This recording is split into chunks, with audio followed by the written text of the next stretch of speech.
Hi there, this is Anna Maria with Henschel Chiropractic, functional strength trainer. So today we're going to talk a little bit about opening up that chest muscle in a really easy way. So if you have a wall, you can do these stretches.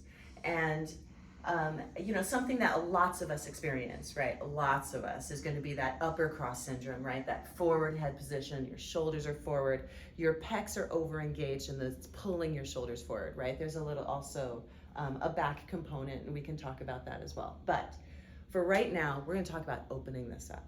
So I believe I already did a video that had some massage ball work on the inner shoulder. You can look that up, probably regarding to shoulders with me in it.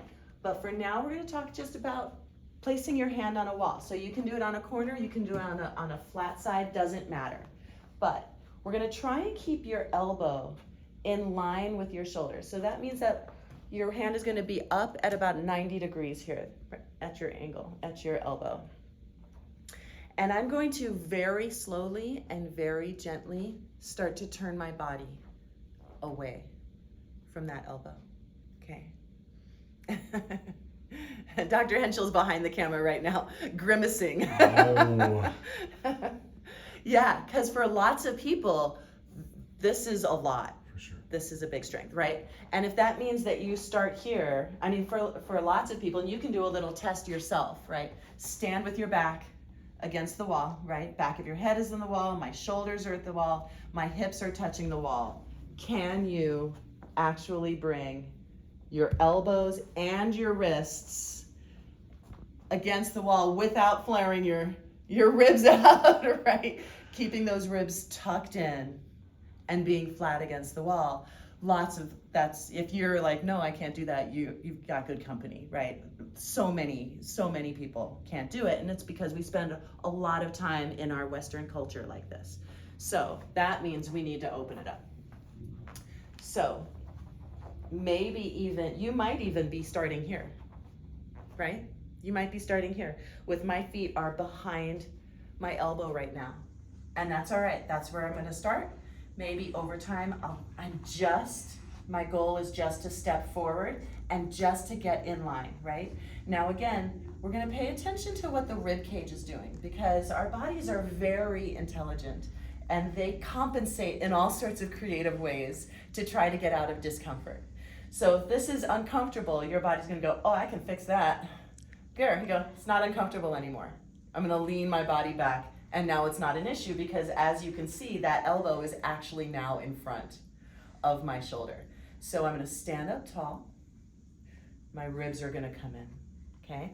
I'm gonna use my core to squeeze those ribs down, right? You can even find you can use your fingertips and find that ridge here from your xiphoid process. That's where your ribs come together. You can feel that there. Make it disappear. Pull them in, find that core engagement.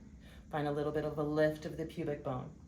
And now you're gonna feel some more engagement here in the shoulder, right? Breathe through it. Calm the mind. Nice, solid, calm breaths, right? Hold. You're gonna try and hold these stretches 30 seconds, okay?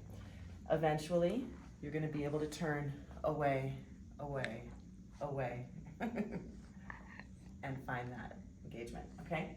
Find that nice big stretch. All right. Something else that lots of us lose is the ability to bring your arms up, right? Is that position where your arms are up overhead.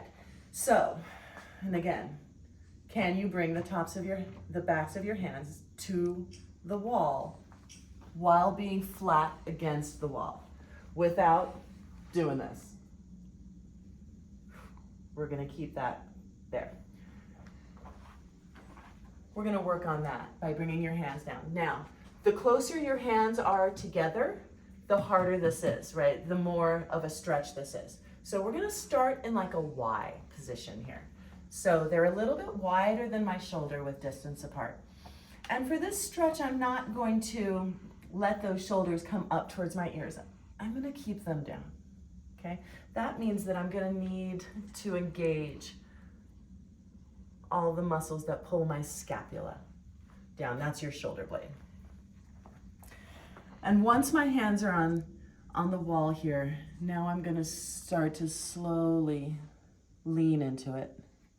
Now this is a big stretch, right? So for some of you, you're gonna start here and maybe you're only gonna move an inch and there's just gonna be one line from your fingertips to your hips. Maybe not even, right? Maybe this is where you're starting here. And you're gonna press into the wall, you're gonna squeeze those shoulders down, and we're just gonna breathe, okay? Until over time, they come up, and you start to lean your heart. Right? So if you get to this point, now I'm gonna stick my butt to the wall. Now we're looking at pretty big flexibility, okay? So for some of you who are just rehabbing a shoulder, I'm not talking to you right now. This is down the road after you're super comfortable here. Those of you who are super comfortable, now you're gonna look for like a little bit more flexibility where you can start to slide down the wall, okay? And get more into that thoracic spine mobility. That's the part of your spine that goes behind your rib cage. So work on that, right? Start where you're starting. There's nothing wrong with simply being here. There's nothing wrong with being here. It's all a journey. It's all a process. Okay? Trust in it. Do the work every day.